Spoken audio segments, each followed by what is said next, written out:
తెలంగాణ విశ్వవిద్యాలయ పీజీ పరీక్షలను ఆకస్మిక తనిఖీ చేసిన వైస్ ఛాన్సలర్ ఆచార్య టి యాదగిరిరావు.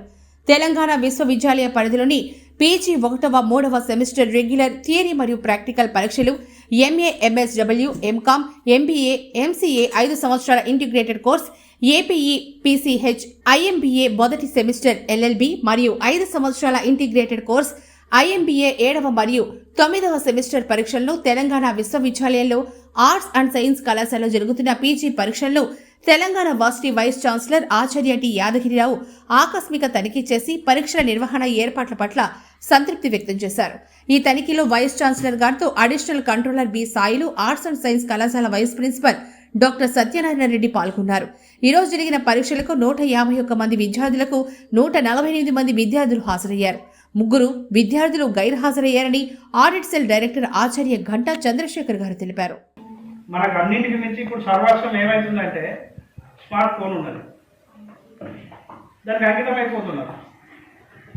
మరి ఇక్కడ టీచరు ఏదో ఒక అంశాన్ని తీసుకొని పాఠం చెప్తున్నప్పుడు పిల్లవాడు ఎంత మటుకు వింటున్నాడు అనేది ఒక ఆలోచన. ఈ ఆలోచన అందరు చేస్తున్నారా అంటే చాలామంది టీచర్లు పండితులైనప్పటికీ, వాళ్ళు పరమ శ్రేష్ఠులైనప్పటికీ, అన్నీ తెలిసిన వారైనప్పటికీ కొంత మూసపోవడం కొంతమందిలో ఉంటుంది. ఎవరు రాశారో తెలియదు, దాన్ని పాఠంగా చెప్తారు. ఏం చెప్తాం? రెండోది కూడా కర్త ఎవరో తెలియదు. కానీ ఆ కవితా పంక్తులలో ఏదో ఉంది, ఏముందో మీరు చేస్తుంది. మొదటి కవిత శీర్షిక లేదు, శీర్షిక మీరే పెట్టాలి. నువ్వు రాయండి, మీరు మళ్ళీ మళ్ళీ నువ్వు ముందు విన్నా. ఇది ఫస్ట్ లైన్.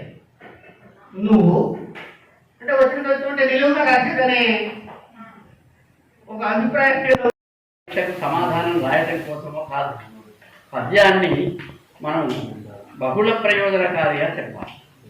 అంటే పద్యంలో ఉన్న అందం తెలియాలి, పద్యంలో ఉన్న ప్రయోగాలు తెలియాలి, పద్యంలో ఉన్న ఛందస్సు తెలియాలి, పద్యంలో ఉన్న వ్యాకరణం తెలియాలి, పద్యంలో ఉన్న అలంకారం తెలియాలి, పద్యంలో ఉన్నటువంటి అనేక సొగసులు ఏమున్నాయో అవన్నీ మనం చూపించాలి, రుచి చూపించాలి.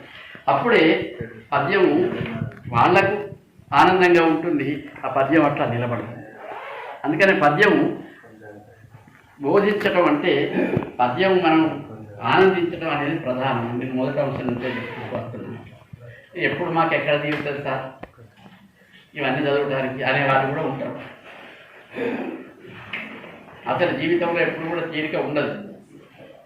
మన భారతదేశంలో ఇప్పటికీ అనఫిషియల్గా లెక్క పెట్టి 600 భాషలు ఉన్నాయండి. ప్రజలు మాట్లాడుకునే భాషలు 600 లాంగ్వేజెస్. ఆ 600 లాంగ్వేజెస్లో ఇప్పటికీ భారతదేశం ఒక 20 ఏళ్ల క్రితం 14 భాషల్ని అఫీషియల్ లాంగ్వేజెస్గా గుర్తించింది. కాన్స్టిట్యూషన్లో 8th షెడ్యూల్లో పెట్టింది. డిమాండ్స్ అవుతూ పెరుగుతూ ఉంటే ఇవాళ 22 లాంగ్వేజెస్ మాత్రమే అఫీషియల్ లాంగ్వేజ్గా గుర్తించబడ్డాయి కాన్స్టిట్యూషన్లో. కనీసం ఈ 22 భాషల్లో అసలు ఏం జరుగుతుంది అనేది మనం తెలుసుకోవాల్సిన అవసరం ఉంటుంది. అక్కడ ఏం జరుగుతుంది, ఎవరు ఏం చేస్తున్నారు, ఎట్లా తెలుస్తుంది? ట్రాన్స్లేషన్ అయితే తప్ప మనం ఇంకో భాష తెలుసుకునే పరిస్థితి రాదు. మహా అంటే మనకు వస్తే